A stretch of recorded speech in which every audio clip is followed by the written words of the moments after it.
안녕하십니까.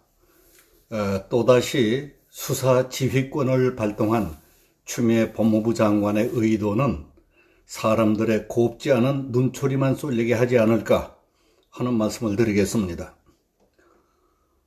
여야는 19일 국회 국정감사에서도 라임 옵티머스 펀드 사건 수사를 놓고 충돌했습니다. 더불어민주당은 윤석열 검찰총장과 그 측근들이 수사를 제대로 하지 않았고 여권 인사 개입 혐의를 부풀렸다고 주장했습니다.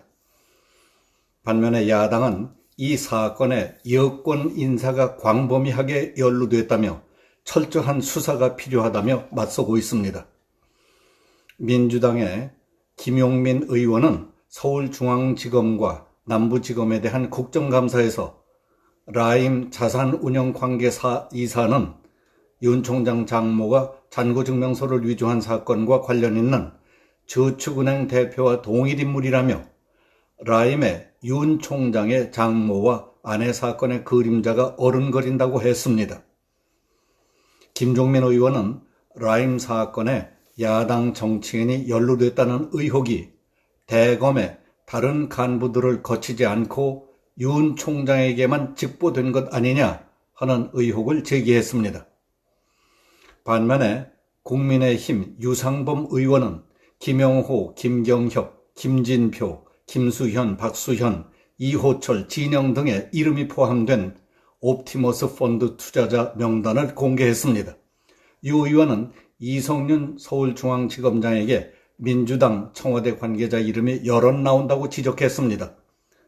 이 지검장이 수사가 진행 중이라고 답하자 유 의원은 확인하지 않은 것 아니냐 하고 수사 의지가 없다고 판단한다고 했습니다. 국정감사에서 여야의 무차별 폭로전이 이어지자 추미애 법무부 장관은 19일 라임 자산운용의 로비 의혹과 윤석열 검찰총장의 가족 관련 의혹에 대한 수사 지휘권을 발동했습니다.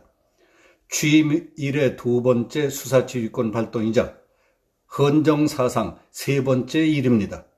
추 장관의 수사 지휘권 발동으로 라임 자산운용의 로비 의혹과 윤석열 검찰총장 가족 관련 의혹 사건은 서울 남부지검과 서울중앙지검 수사팀이 대검찰청 등 상급자의 지휘와 감독을 받지 않고 독립적으로 수사한 뒤에 그 결과만 윤 총장에게 보고하도록 한 것입니다.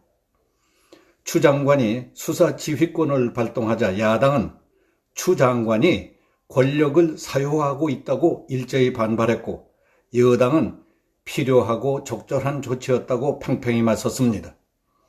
더불어민주당 박주민 의원은 라디오 인터뷰에서 라임 사건과 관련해서는 보고 체계 문제나 적절한 수사 지휘가 있었는지 등이 문제가 됐다. 그리고 윤 총장 가족 사건은 총장이 관여될 수밖에 없지 않느냐 하는 측면이 있다고 했습니다.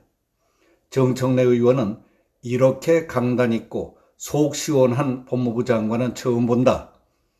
추 장관을 응원한다. 저의와 법 질서를 바르게 세워주기 바란다고 했습니다. 반면 야당권은 권력을 사유화한다며 반발했습니다. 배준영 국민의힘 대변인은 정권 입맛에 맞지 않는 윤 총장을 끌어내리기 위해 권력마저 사유화한 오늘의 행태는 대한민국 법치주의 역사에 씻을 수 없는 오점으로 남을 것이다. 국민의힘은 라임 옵티머스 게이트의 실체적 진실을 밝히기 위해 특검을 반드시 관철할 것이라고 했습니다. 김도읍 의원은 추 장관이 자기 정치를 한다고 검찰을 뒤죽박죽으로 만들고 있다고 했고 장제원 의원은 사기꾼 편지 한 장에 검찰총장이 식물검찰총장으로 전락한 희대의 사건이라고 했습니다. 김웅 의원은 법무검찰을 자신들의 사병으로 부리겠다는 선언이라고 했습니다. 그리고 진중권 전 동양대 교수는 추미애 법무부 장관의 수사지휘권 발동 근거가 사기꾼들의 증언이다. 이제 웃음조차 안 나온다고 했습니다. 진중권 교수는 자신의 페이스북에 수사 지휘권 발동이 개똥처럼 흔해졌고 국가 시스템이 무너져 내리고 있다고 했습니다. 그러면서 저쪽에서 의인으로 내세우는 사람들은 하나같이 사기 전과가 있는 사람들이었다. 검언 유착 공작의 제보자도 그랬고 라임펀드의 김봉현도 그렇고 한명숙 복권운동의 증인들도 그렇다고 했습니다. 이어서 법무부 장관이 수사지휘권을 발동한 근거도 두 번 다 사기꾼의 증언이었다며 재미있는 나라다라고 했습니다. 국민의힘 서울 송파병 당협위원장인 김근식 경남대학교 교수는 아예 추 장관이 검찰총장을 겸직하라고 했습니다. 그는 자신의 페이스북에 추 장관이 인사권 자행에 더해 수사지휘권까지 남발할 거라면 검찰총장의 정치적 중립성과 수사 독립성은 아예 포기하고 차라리 장관이 총장을 겸직하도록 하는 게 낫다고 했습니다. 김 교수는 서민의 피눈물을 뽑은 대형 사기 사건을 친여권 성향 범죄자의 편지 한 장으로 순식간에 검찰총장 제거 사건으로 둔갑시켰다. 고집불통인 추 장관을 조국 후임으로 임명한 문 대통령에게는 다 계획이 있었던 것이다. 추 장관을 앞세워 정권은 지킬지 모르겠지만은 역사의 무서운 심판은 피하지 못할 것이라고 했습니다. 법무부 장관의 수사지휘권 발동은 대한민국 정부 역사상 작년까지 단 한 번밖에 없었을 정도로 최대한 자제해온 일이었습니다. 검찰의 독립성을 위해 법무부가 수사에 대한 개입을 금기시하던 일이었던 겁니다. 그런데 취임 9개월밖에 안 된 추 장관은 벌써 세 번째 지휘권을 발동했습니다. 그 내용도 어처구니 없고 황당하게 이를 데 없었습니다. 지난 7월 채널A 사건에 대해 윤석열 검찰총장의 지휘권을 박탈했지만 그 사건 자체가 허위 조작이었습니다. 이번에는 라임의 돈주인인 김봉현 씨의 옥중 편지를 근거로 삼았습니다. 그러나 그의 편지 자체가 사실과 전혀 맞지 않는 대목이 너무 많습니다.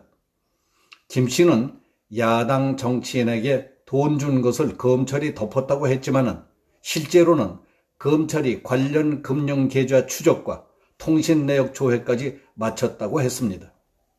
당시 서울 남부지검장과 현 지검장도 윤 총장이 철저한 수사를 지시했다고 했습니다. 그런데도 추 장관은 무조건 윤 총장이 덮었다고 했습니다. 검사들 말보다 펀드 사기꾼 말을 더 믿는다는 꼴이 된 것입니다. 윤 총장 가족 관련 고발은 윤 총장 가족을 고발했다가 무고죄로 실형을 살고 나온 사람이 거듭 고발한 내용이 대부분이라고 합니다. 윤 총장이 청와대 울산 선거 공작을 파헤치고 조국을 수사하자 윤 총장을 어떻게 해서든지 찍어내고 펀드 게이트를 물타기 하려는 것 아니냐 하는 시중의 의혹과 국민들의 곱지 않은 눈초리만 쏠리게 하는 어리석은 짓 아니겠느냐 하는 말들이 많습니다. 오늘 여기서 마치겠습니다. 감사합니다.